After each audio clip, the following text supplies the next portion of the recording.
Buenos días a todos. Bueno, buenos días en Perú, buenas tardes aquí en España. Bueno, pues lo primero que tenemos que aprender es que el linfodrenaje manual no es lo mismo que una técnica de masaje, ¿vale? Es importante diferenciar que la técnica del linfodrenaje lo que hace es utilizar un parámetro distinto que al que utiliza el masaje. El masaje utilizamos más lo que sería el deslizamiento y la presión para producir esas distintas técnicas manuales, mientras que el linfodrenaje manual utiliza lo que es la tracción de la piel. Lo que buscamos con este tipo de manualidades, sobre todo, es el estimular la apertura de las válvulas dentro de lo que serían los capilares linfáticos. Es decir, sobre todo los capilares linfáticos que se encuentran a nuestro alcance, como pueden ser los capilares linfáticos subcutáneos. Gracias a la tracción que producimos a nivel de la piel, conseguimos estimular la apertura de estos capilares. Por tanto, el líquido entra dentro de lo que sería el capilar linfático y se convierte en linfa. Pues mira, es una buena pregunta. Realmente la pauta la va a poner el cirujano. En cuanto al tema de cuánto tiempo debemos esperar después de una cirugía, en el caso de las lipos, realmente a las 48 horas ya podríamos empezar y ya podríamos iniciar el drenaje linfático, dado que realmente las únicas cicatrices que vamos a tener son solamente los puntos de las cánulas, ¿de acuerdo? Entonces, lo que sí haremos será evitar lo máximo posible el contacto con esos puntos hasta que esté bien cerrada la cicatriz de las cánulas. Pero para reabsorber el líquido y para reabsorber toda la inflamación y todo el edema producido por el destrozo, por la lesión que produce lo que sería la cánula, podríamos empezar a trabajar cuanto antes mejor, ya sigo, en torno a unas 48 horas después de una lipo. La paciente normalmente viene con su faja, se le quita la faja, se le hace su drenaje y se vuelve a fajar. Lo más importante es que la tracción no sea excesiva, porque sabemos que durante los primeros días de la cicatrización lo que necesitamos principalmente es que se genere esa cierta cantidad de fibrosis que permite que la piel se adhiera a la fascia y de ese modo no hay descolgamiento y no hay flacidez. Por eso debemos limitar mucho la tracción para no romper o para no estropear lo que sería el trabajo del cirujano.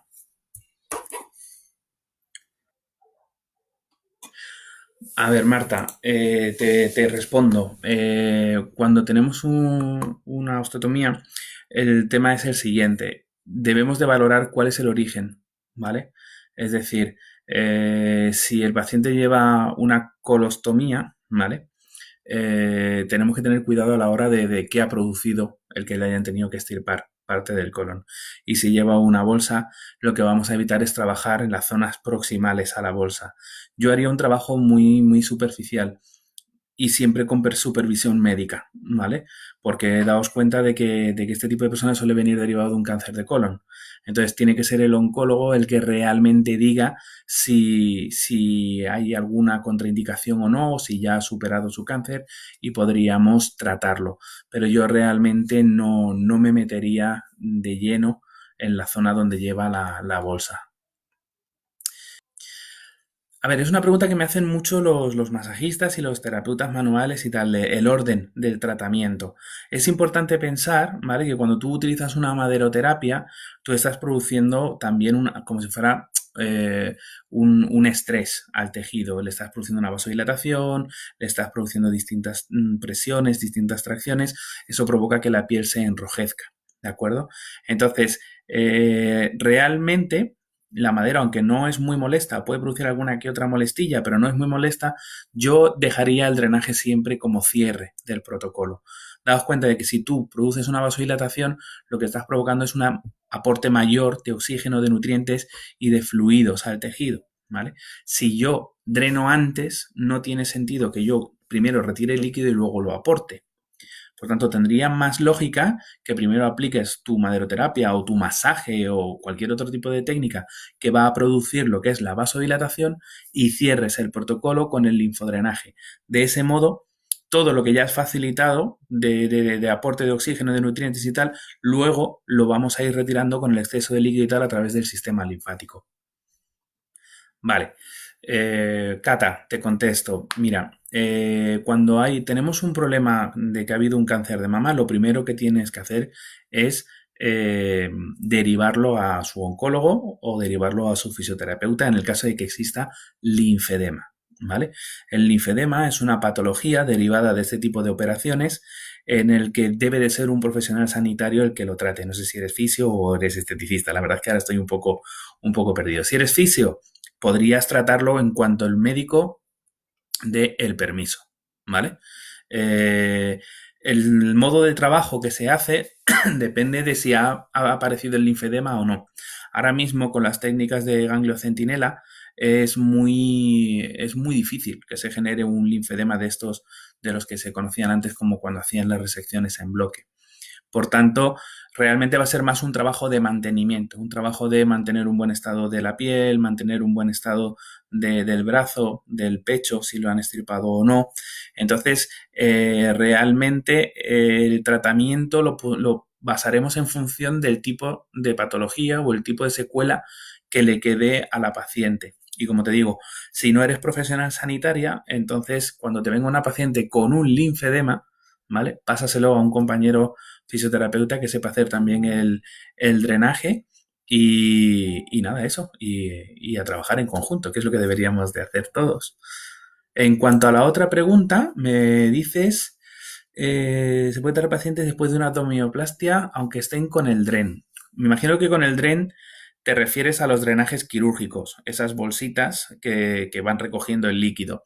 De momento yo esperaría, o sea, esos drenajes que dejan puestos los cirujanos para que vaya saliendo ese fluido seroso que pues, se produce después de la cirugía, es importante no mover la cánula porque podemos generar más daño o incluso generar más inflamación. Si la paciente viene con las cánulas puestas, con los drenajes quirúrgicos puestos, es mejor esperar a que se los quiten. Y una vez se los han quitado, empezamos el tratamiento de la abdominoplastia. Con la pala moldeadora. Vale. A ver, sí, sí, probablemente hagas un drenaje. Sí, a ver, el tema es que simplemente tenemos que distinguir sobre qué tipo de fluido estamos trabajando. O sea, si tú utilizas esa pala y la utilizas a modo de masaje depletivo, de masaje circulatorio, estás produciendo un drenaje, está claro, pero no estás produciendo un drenaje linfático. Estás produciendo más un drenaje de carácter más vascular, más sanguíneo, ¿vale? Que también drena. O sea, el tema es retirar la inflamación. Pero simplemente tienes que ser consciente de a qué tejido le estás atacando, le estás estimulando. Si tú crees que es suficiente con la estimulación sanguínea y no ves necesario hacer un estímulo de la linfa, me parece perfecto, pero podrías combinar ambas. Podrías hacer primero la pala y después hacerle un drenaje y entonces has trabajado las tres vías de la microcirculación. A ver, el tema de las embarazadas es un tema controvertido, ¿vale? Porque no hay evidencia de que sea una contraindicación. Sin embargo, sí existe una recomendación de que en el tema de embarazadas no se les trate en el primer trimestre del embarazo. ¿Por qué? Pues porque durante ese periodo la mujer sufre muchísimos cambios hormonales, es la época de mayor desarrollo a nivel embrionario, es donde se producen muchísimos más cambios de tejidos y es importante no someter a la paciente o a la clienta a cambios a nivel metabólico y a cambios a nivel de tensión arterial y cambios que pueden afectar indirectamente a lo que sería la formación del feto. Entonces, durante el primer trimestre, una embarazada está, para el drenaje está vetada, no la podemos tocar, no le podemos hacer nada. A partir del tercer mes, que ya está formado el feto, que ya por de una forma se ha formado ya todo lo que sería la placenta, ya está bien consolidado lo que es el proceso del embarazo, entonces sí podremos empezar a trabajar. Teniendo muy en cuenta, primero, no incidir directamente sobre el abdomen, tener mucho cuidado de no bajar mucho la tensión arterial y sobre todo trabajar zonas que no sean o estén muy relacionadas con el vientre. Podríamos trabajarle las piernas, podríamos hacerle cara, incluso podríamos trabajarle senos, que le ayudaría mucho a reconducir la leche y a generar la leche a través de conductos galactóferos. Todo eso podríamos hacerlo, pero siempre a partir del tercer mes.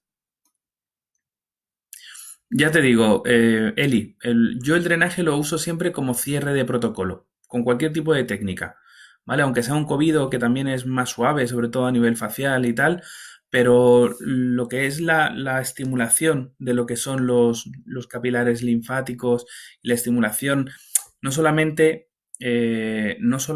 a nivel mecánico, por decirlo de una forma, de la tracción propia que vamos a producir a nivel de la microestimulación, sino también los efectos a nivel del sistema nervioso hacen que el paciente con el drenaje se relaje totalmente. ¿De acuerdo? Entonces, si vais a utilizar algún tipo de técnica que requiere algún tipo de pinzamiento, algún tipo de rodamiento sobre la musculatura o la piel, que pueden ser un poco molestos, porque el COVID realmente no es molesto, ¿vale? Pero terminar siempre el protocolo con drenaje. Haceros a la idea de que como que el drenaje linfático lo que hace es limpiar todo lo que ya hemos trabajado, reordenarlo, reequilibrar lo que son las concentraciones de proteínas a nivel del medio intersticial, y ese es el mejor final para cualquier técnica, porque la va a potenciar y la va a mejorar y la va a hacer mucho más efectiva. Vale, Edith me pregunta si se puede atribuir la formación de encapsulamiento de mamas a la falta de tratamiento posoperatorio, tipo DLM. No, no. Hay pacientes que no se someten a ningún tipo de técnica posoperatoria y no generan un encapsulamiento. Tenéis que entender también una cosa. El encapsulamiento es algo que se debe de producir, ¿vale? O sea, el encapsulamiento es una reacción fisiológica a un cuerpo extraño. Lo que hace el cuerpo es generar un tejido alrededor de la prótesis que realmente la fija, la envuelve y no permite que ese cuerpo extraño como que se llegase a extender, ¿vale? Entonces, ese encapsulamiento es necesario. El problema es que muchas veces el encapsulamiento se puede adherir a otros planos de tejido, o bien a la piel, o bien al hueso, o bien al músculo, y entonces genera lo que se llama el encapsulamiento patológico que da este problema. Pero realmente no hay una relación exacta entre falta de tratamiento posoperatorio con el encapsulamiento. Eso sí, si se ha hecho el tratamiento posoperatorio, reducimos evidentemente las posibilidades de que se produzca un encapsulamiento, ¿vale? Ya no solamente con el drenaje, sino también con las movilizaciones que se deben de hacer de la propia prótesis y con algún otro tipo de técnicas que se podrían utilizar, incluso aparatologías. Entonces, no es la causa, pero obviamente cuando hay un tratamiento como el DLM o el linfodrenaje después de una cirugía, reducimos notablemente las posibilidades de que se genere un encapsulamiento. A ver, Cata me pregunta a ver, te enseñaron que para un drenaje primero pasar ultrasonidos, luego presoterapia y terminar con DLM. ¿Es un buen protocolo? Sí, me parece un buen protocolo, porque realmente los ultrasonidos, me imagino que te refieres a una cavitación para reducir tejido adiposo. Dependerá un poco también del tipo de tejido que tengamos, si es para una celulitis edematosa o tal. Realmente el orden de lo que es las técnicas que vamos a utilizar lo va a marcar el funcionamiento del tejido. Si, por ejemplo, estamos trabajando sobre una celulitis edematosa que tiene un fuerte componente edematoso, realmente el orden correcto que yo haría sería primero la presoterapia, después el ultrasonido y por último el drenaje. ¿Por qué? Primero la presoterapia, ¿por qué? Porque tengo un fuerte componente edematoso y me interesa reducir ese líquido. Si meto una presoterapia, lo que estoy haciendo es introducir ese fluido por vía sanguínea, ¿vale? Y al introducirlo por vía sanguínea y al movilizarlo, estoy descargando la zona a tratar, ¿de acuerdo? Luego con el ultrasonido sería un trabajo más enfocado a lo que sería reducir grasa, a activar el metabolismo lipolítico. Si yo estoy activando ese mecanismo lipolítico, estoy virtiendo todas esas grasas disueltas al medio intersticial. Y esas grasas se van a unir directamente a lo que se llama una lipoproteína. ¿Quién se encarga de reabsorber las lipoproteínas? El capilar linfático. Entonces, lo ideal sería, primero trabajamos retirando el líquido por vía sanguínea, luego trabajamos con el ultrasonido y por último aplicamos el drenaje linfático.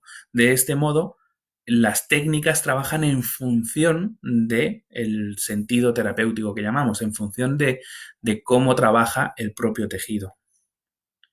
Sí, claro. Mira, me pregunta Nancy desde Perú si con el drenaje podemos ayudar a las bolsas de los ojos, a las ojeras, como las que tengo yo, que últimamente estoy trabajando mucho por la noche porque es en el momento en el que esto está más tranquilo y me dedico a trabajar de noche y fijaros ahora las que llevo yo encima.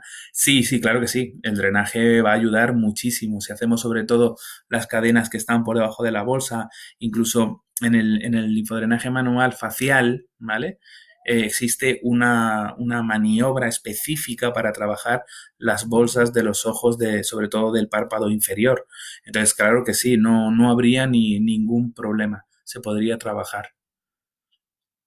Sí, claro, se podría. Nos pregunta John si se puede mezclar la radiofrecuencia o la gimnasia pasiva con el drenaje linfático en el mismo día. Sí, se puede hacer, no hay ningún problema.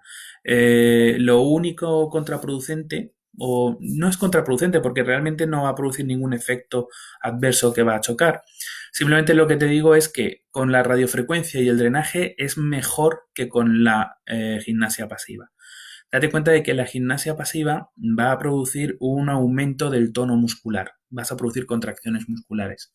Y esas contracciones musculares aumentan el sistema nervioso simpático, ¿de acuerdo? Si tú lo que buscas con eso es un aumento del tono, una ganancia de fuerza dentro del músculo, si luego le aplicas un drenaje linfático el mismo día, vamos a producir el efecto contrario. Vamos a hacer una estimulación del sistema nervioso parasimpático.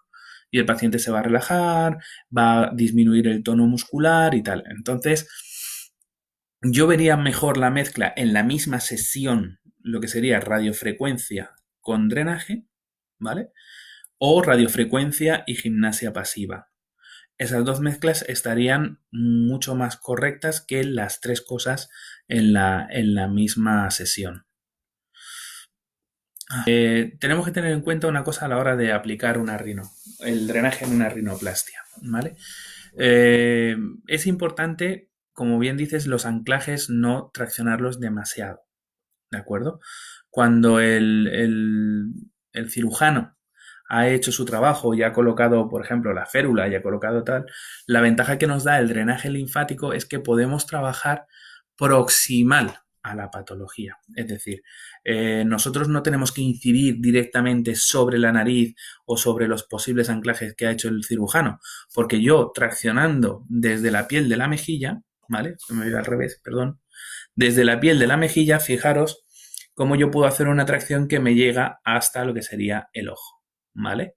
Y llego incluso hasta lo que sería la nariz desde la piel, ¿vale? Desde la piel de los labios y desde la piel de la comisura de la boca y de la piel de la mejilla. Entonces, ¿cómo haría un trabajo de rinoplastia? Pues el trabajo de rinoplastia simplemente sería trabajar en todas las zonas proximales a la cirugía sin incidir directamente en la cirugía. Una vez ya han pasado los 10 días o incluso 15 de rigor, que es donde ya se han dado todos los procesos de regeneración, donde ya el tejido realmente se ha consolidado, entonces podríamos empezar a incidir sobre la zona operada. También le habrían quitado ya su férula, le habían quitado sus yesitos y ya podríamos trabajar de manera normal sobre la cirugía. A ver, el drenaje linfático siempre se ha dicho que es una técnica que se trabaja de proximal a distal, pero en dirección de distal a proximal, ¿vale? Entonces, es cierto que mucha gente que se hace un lío con este tema. El tema de que nosotros trabajemos desde proximal a distal, ¿vale? No es más que porque nosotros lo que vamos a ir haciendo es ir traccionando de la piel. Esta tracción de la piel lo que hace es estimular la apertura de los capilares linfáticos. Entonces nosotros vamos a ir trabajando desde las zonas más próximas hacia lo que serían las cadenas ganglionares, ¿vale? O las vías linfáticas principales y vamos a ir conduciendo y estimulando la piel hacia esas zonas.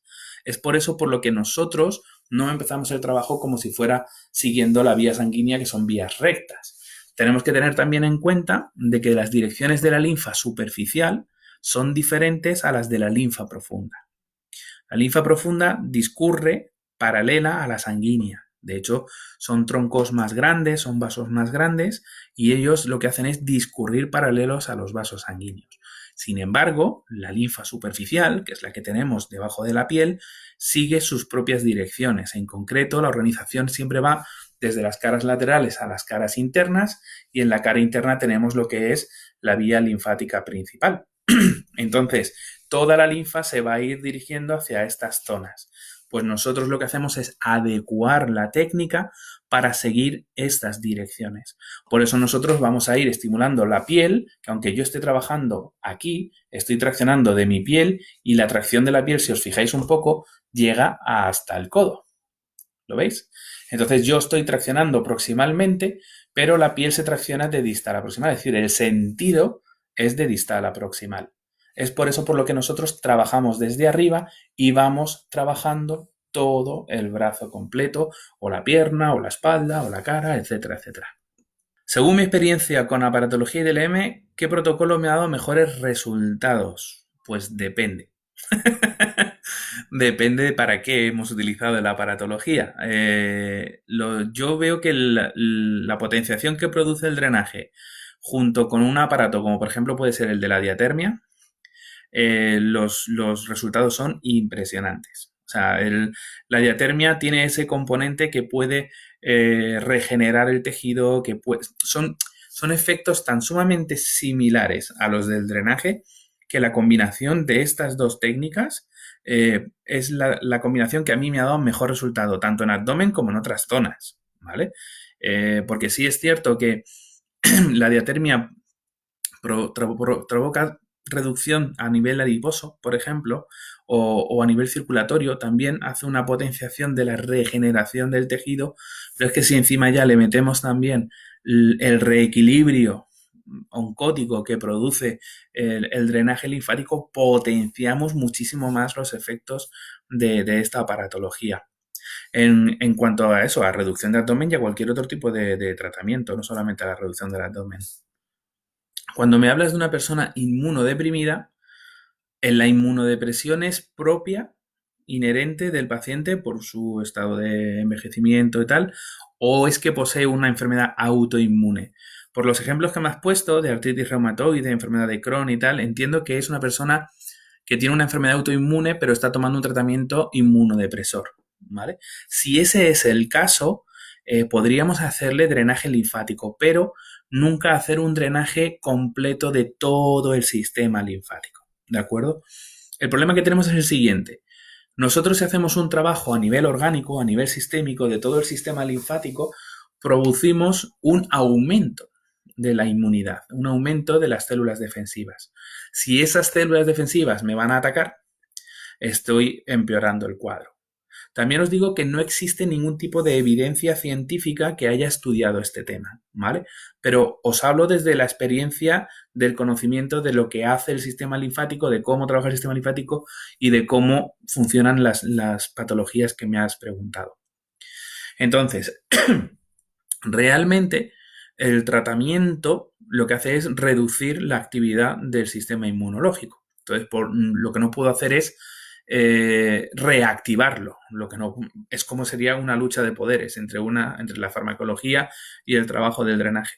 Sin embargo, sí puedo aprovechar lo que son las capacidades mecánicas y los efectos mecánicos que produce el linfodrenaje. Un ejemplo. Tú me hablas de retención de líquidos, que esta persona retiene muchos líquidos, me imagino que sobre todo en piernas. No tendrías que hacerle el protocolo completo, podrías simplemente trabajar sus dos piernas y producir un estímulo a nivel regional. Este estímulo se va a drenar, o sea, las piernas se van a drenar y va a mejorar, pero no estamos produciendo un estímulo de todo el sistema linfático completo. Por tanto, reducimos el efecto orgánico, nos centramos más en el efecto mecánico puro, apertura de capilares linfáticos en la zona a tratar y mejoraría el estado de su circulación sin poner en riesgo el estar haciendo un efecto contraproducente con el tratamiento autoinmune. No, puede ser simplemente, Cata, que hayas visto pues que a lo mejor en esos vídeos solamente he utilizado el círculo fijo o el bombeo, pero no. Las técnicas, las maniobras de Boder siguen siendo las mismas, ¿vale? Yo utilizo todas. Utilizo círculo fijo, dador, bombeo, giratorio de la mano, giro de pulgar, círculos avanzados. O sea, las maniobras son exactamente las mismas. Puede que haya coincidido de que en los vídeos que hayas visto solamente haya trabajado a lo mejor con el círculo fijo o haya trabajado tal, pero no, no, no. Las maniobras se siguen utilizando no como hace 15 años, como hace 83, que fue cuando Boder diseñó su primer curso de linfodrenaje. Sí es cierto que se siguen unos ciertos protocolos, o sea, para aprender la técnica hacen falta ciertos protocolos con los cuales aprendes cómo hacer el drenaje en las distintas zonas corporales. Pero ya una vez has aprendido la técnica, conoces cómo funciona el sistema linfático, conoces las direcciones de la linfa y conoces cómo cursa la alteración o la patología del tejido, luego tú puedes diseñar tus propios protocolos con tus maniobras, etcétera, etcétera. Riesgo de hacer DLM en un trauma. Vale, en principio el riesgo es mínimo o cero. Depende también del tipo de trauma, ¿de acuerdo? En una prótesis de rodilla, por ejemplo, cuando se hace a una persona pues anciana, una persona mayor, sí es cierto que hay un riesgo de trombo, pero no sé si estás en España o tal, pero aquí se les pone ya sus inyecciones de heparina. Esto evita el riesgo de trombo. Por tanto, a nosotros no nos afecta realmente el aplicar un drenaje linfático. En cuanto al tema de las cirugías vasculares, como pueden ser la eliminación de la safena para eliminar las varices, ¿vale? O en pacientes que toman un anticoagulante ya más severo, más fuerte, se le podría aplicar el linfodrenaje. Daos cuenta de que nosotros no presionamos. Entonces, aunque la sangre cursa más fluida, ¿vale? No vamos a producir un problema de coagulación. Lo que sí tenemos que tener en cuenta es que estas personas que suelen tener patologías de este estilo pueden tener también problemas a la hora de la tensión arterial. Y ahí sí es donde tendríamos que tener cuidado, ¿vale? No bajar demasiado la tensión arterial para no provocar fallos o problemas a nivel cardíaco, ¿de acuerdo? Pero en principio, si hay un anticoagulado o tal, no habría problema. Si existe la posibilidad de que genere un trombo o tenemos un caso de que hay un trombo porque lo identificamos, no se drenaría. La trombosis o la tromboflebitis, ¿vale? No tratada, es decir, en fase aguda, es una contraindicación absoluta del drenaje linfático. Entonces, identificar un trombo a nivel de una pierna, a nivel que generalmente se producen en las piernas, es bastante sencillo. Genera dolor, genera temperatura y genera una rubefacción de la zona donde está el trombo. Siempre que veamos eso, no tocamos. No tocamos. O sea, hablamos de casos tratados y casos no tratados. En el caso de que esté tratado con sus anticoagulantes y tal, en principio no habría problema. Pero si es algo agudo en el que todavía no se ha sometido a ningún tipo de tratamiento, no tocamos. Lo mandamos a su médico que le ponga su tratamiento anticoagulante y cuando ya no haya riesgo de que ese trombo se pueda mover y pueda producir pues una trombosis o perdón, un infarto cerebral o una embolia pulmonar o lo que sea, entonces ya aplicamos el drenaje con tranquilidad. Claro, el caso es el siguiente. Yo te entiendo, o sea, entiendo porque te han enseñado a hacer una técnica de drenaje con deslizamiento, aplicando una crema, pero si te fijas realmente, estás aplicando también una cierta presión, porque aunque no queramos, aunque solo hagas esto, cuando tú estás deslizando, estás produciendo una cierta presión sobre el tejido. La dificultad de aprender esta técnica precisamente es lo que te cuesta, que es el poder deslizarte o el poder avanzar las maniobras sin este tipo de ayuda, de deslizamiento y tal. El truco se llama cero. Todas las maniobras de Boder tienen dos fases, una fase de tracción y una fase de cero. Cuando hablamos de cero, hablamos de cero tracción. Entonces, si ponemos el ejemplo del antebrazo y yo voy a hacer un bombeo, si yo hago un bombeo, provoco una máxima tracción, ¿vale? ¿Qué es lo que yo hago ahora? Soltar esa tracción de la piel y separarme levemente del tejido, y esto es lo que se llama cero. La piel regresa a su sitio. Fijaros, yo hago la tracción y luego hago el cero. Tracción y luego hago el cero. En el cero la piel vuelve a su sitio. Es en este momento de cero cuando yo aprovecho para avanzar. Entonces hago mi tracción, suelto y en el cero avanzo. Y luego hago otra tracción, suelto y avanzo.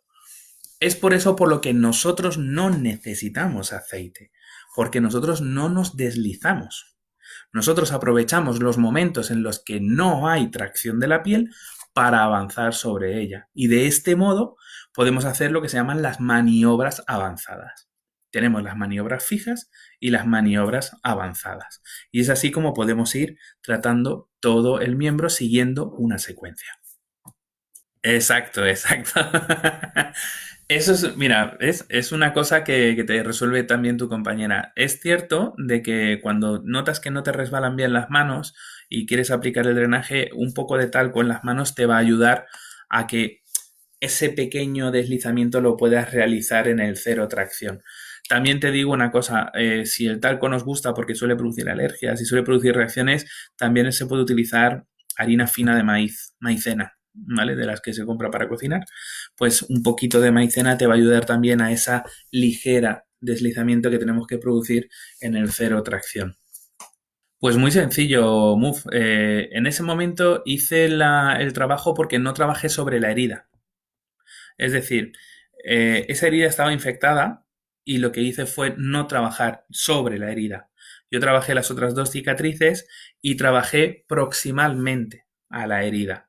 De ese modo, yo podía poco a poco, en conjunción con el tratamiento médico, porque claro, hay cosas que se olvidan, o sea, que no se pueden decir de todo lo que se hizo. En ese trabajo, ese paciente ya estaba tomando antibióticos, ¿de acuerdo?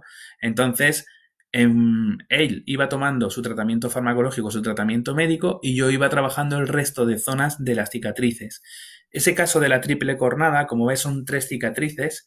La zona del muslo es donde estaba la cicatriz infectada y las otras 2 estaban perfectas. Entonces, yo empecé trabajando las otras 2 cicatrices y cuando ya la infección estaba controlada, es cuando empecé a incidir directamente sobre esa cicatriz que aparecía infectada. Pero realmente no me metí encima. Trabajé proximalmente las otras 2 cicatrices. A ver, te cuento, José María. El concepto de apertura de vías linfáticas a nivel de los términos y de apertura en los ganglios y tal es un concepto un poco anticuado, ¿vale? El tema es el siguiente. Realmente las últimas investigaciones ya con evidencia científica han demostrado que el estímulo que producimos con las maniobras de drenaje linfático manual o de linfodrenaje van orientadas principalmente a la linfa superficial. ¿Esto qué quiere decir? Que imagínate que tenemos un esguince de tobillo, ¿vale? Y como tenemos un esguince de tobillo, supuestamente con la teoría anterior tendríamos que abrir cuello, hacer como mínimo respiraciones diafragmáticas, luego la ingle, luego el muslo, luego la pierna y ya por último el tobillo. Total, que para drenar un esguince de tobillo te tendrías que tirar 1 hora trabajando.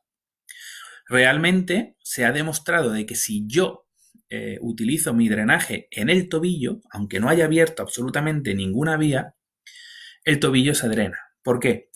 Porque el sistema linfático tiene su propia circulación, tiene su propia contracción autónoma, ¿vale? Entonces, el sistema linfático está funcionando todo el rato. Lo único que yo hago es incidir en la zona que quiero trabajar. Por ejemplo, en este caso que hemos puesto de ejemplo, el esguince de tobillo. Y se drena. O sea, el tobillo se drena, el edema desaparece, ¿de acuerdo? Y no he tenido que abrir todas las vías porque yo realmente estoy aperturando los capilares linfáticos. Yo no aperturo ganglios ni aperturo nada. ¿Esto quiere decir que ya nunca tenemos que abrir el cuello? No, no significa eso. Significa de que ahora yo voy a organizar mi trabajo en función de las necesidades que tengo. Hablábamos antes de las enfermedades autoinmunes y he dicho que no podíamos producir un efecto demasiado orgánico. Un efecto orgánico es que yo quiero activar todo mi sistema linfático, ¿vale? Tengo un problema de, yo qué sé, pues de una retención de líquidos brutal o tengo un problema digestivo, tengo un problema que quisiera hacer un estímulo de todo mi sistema linfático. Pues entonces trataré de arriba abajo porque quiero estimular todo mi sistema linfático. Y al estimular al sistema linfático, indirectamente estimula al sistema nervioso parasimpático. Por tanto, se suman el efecto mecánico con el efecto fisiológico neurológico, ¿vale? Sin embargo, si yo solamente tengo una patología en una zona concreta, puedo trabajar esa zona concreta sin generar esos efectos orgánicos que son tan sumamente intensos, ¿vale? Entonces, en el caso de una persona que está medicada, que tiene un problema autoinmune, no puedo hacerle el tratamiento completo, pero sí le puedo trabajar una pierna y aprovechar los efectos mecánicos de zonas que están alejadas de la patología, ¿vale? Entonces sería una forma de poder estimular al sistema linfático así de manera más zonal, no de una forma tan intensa. Para el estrés nos vendría genial. O sea, el que nos hagan drenaje linfático, para el estrés nos viene genial, porque vamos a reducir toda esa carga que nos produce el estar tantas horas encerrados, incluso estar que si con los niños, que si teletrabajo, que si tal, no sé cuál es la situación de cada uno, pero reduce muchísimo el estrés. Volvemos a lo mismo. Cuando hacemos una aplicación del linfodrenaje, de hecho, existen 3 zonas de drenaje, como pueden ser el cuello, la cara y la nuca, que son el antiestrés por excelencia. O sea, si trabajamos estas 3 zonas, aunque solo hagamos drenaje de estas 3 zonas, el paciente se va a caer de sueño. Y eso baja todo lo que son los niveles de estrés, baja el tono muscular y va a hacer que estemos más tranquilitos en casa. En fin, bueno, ahora sí, ya hemos llegado al final. Espero que os haya resultado interesante. Espero que, pues eso, que hayáis podido resolver vuestras dudas y si siguéis teniendo dudas, bueno, habéis visto que os he ido comentando que está el Facebook, está el Instagram, tenemos canal de YouTube, tenemos todas las redes sociales para que sigáis comentando, para que sigáis siguiéndonos y podáis informaros de todo lo que tiene que ver con el sistema linfático y el drenaje. Así que nada, dadme un like, tanto en una, en otra como en otra, y seguiremos en contacto. Ha sido un placer. Un abrazo enorme para todos.